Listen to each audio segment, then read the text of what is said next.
In this class we're going to look at the profit and loss account. The profit and loss account is a summary of revenues and expenses for a certain period of time. It's the balance that's between revenue and expenses. So it's the difference between revenue and expenses, and that's equal to net income or net loss.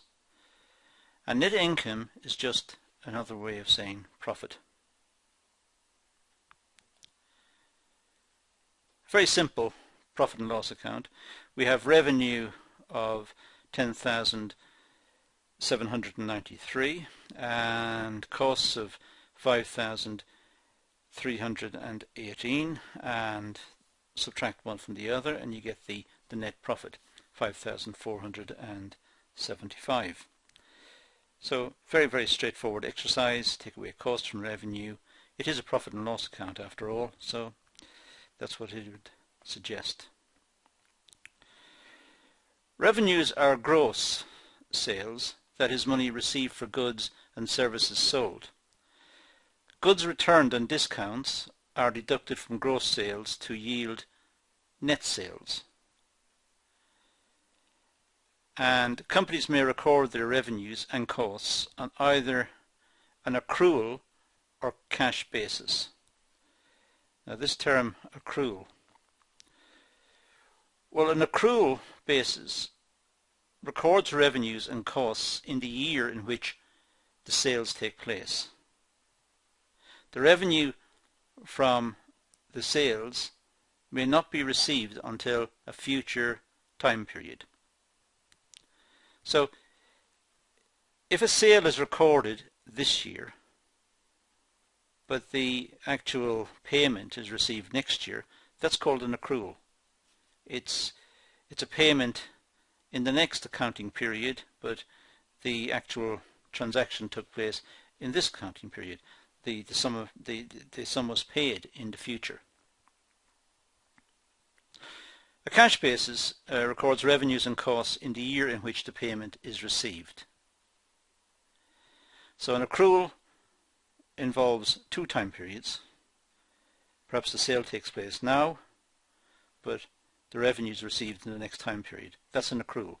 A cash one is the sale takes place now and the cash is received now or in the same time period. Expenses. Expenses may be classified into two parts. The cost of goods sold. This is calculated as follows. The opening inventory plus purchases, which gives us 4,724, less closing inventory, less what is in stock at the end, which in this case is 612. So the cost of goods sold is 4,112.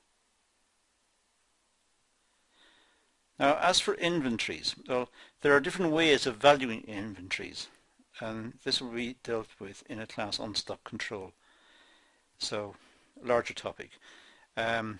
Just to mention briefly what's going to come up, stocks may be valued on the basis of the last in, first out. In other words, taking the current prices. Or it could be first in, first out. Or it could be some average. So trying to price up the stocks is not a straightforward exercise. But as I said, that's dealt with in a separate class. So let's look at ABC Limited. Trading and profit and loss account for the year ended 31st of December 2000 and something. So ABC Limited, a very original name. Well, we've got sales. You may wish to expand the video somewhat to get a full view of these. We have sales, opening stock, and we also have purchases. So the sales are 10,294, and then we have the opening stock and the purchases, which gives us the total in stock, less the closing stock, which is 612.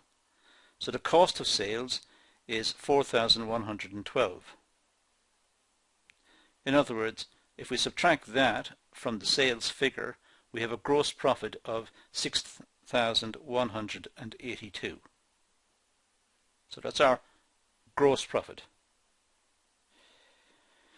We have to take away from the gross profit all of the expenses of running the business, and that will reduce it. So we have, for example, wages and salaries, rent, power, distribution, maintenance and repairs, marketing, depreciation, and others, which could be just general office expenses or some other form of costs. So when you tot up all of those, it comes to 5,307. Now, if we subtract the 5,307 from the gross profit, 6,182, we get an operating profit of 875. Now we have to pay interest to the bank of, let's say, 180, so the net profit after interest is actually 695. Then we must pay taxes. We must always pay taxes, so it's 170. So the net profit after tax is 525. Then we must pay the dividends. That's a return to the owners. The owners put money in to the business. They invested in the business to start it up and invested in the business throughout the life of the business perhaps. So they get a return called a dividend, and in this case it's 200. So now the retained profit is 325. The retained profit brought forward, BF, brought forward, is 719. That's brought forward from a previous time period.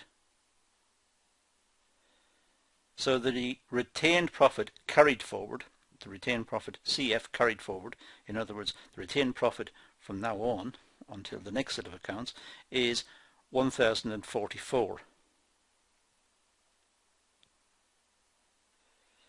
BF means brought forward. This means that we take the total of a page or column to the head of the next page or column where it is said to have been carried forward.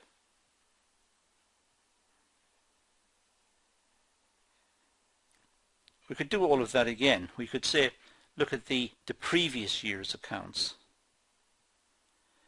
and they're drawn up in exactly the same way. The bit I want to talk about here is the retained profit. So the retained profit is 390 from 2010, and the profit brought forward from the previous year, perhaps 2009, is 329. So the actual retained profit is 719. And that's how we get that figure. So it's just carried forward from the previous time periods. So that concludes our talk on profit and loss. It's a straightforward account. We just need to know what goes into the account and how it's drawn up. And of course this figure is very important because it shows how successful or not the business is.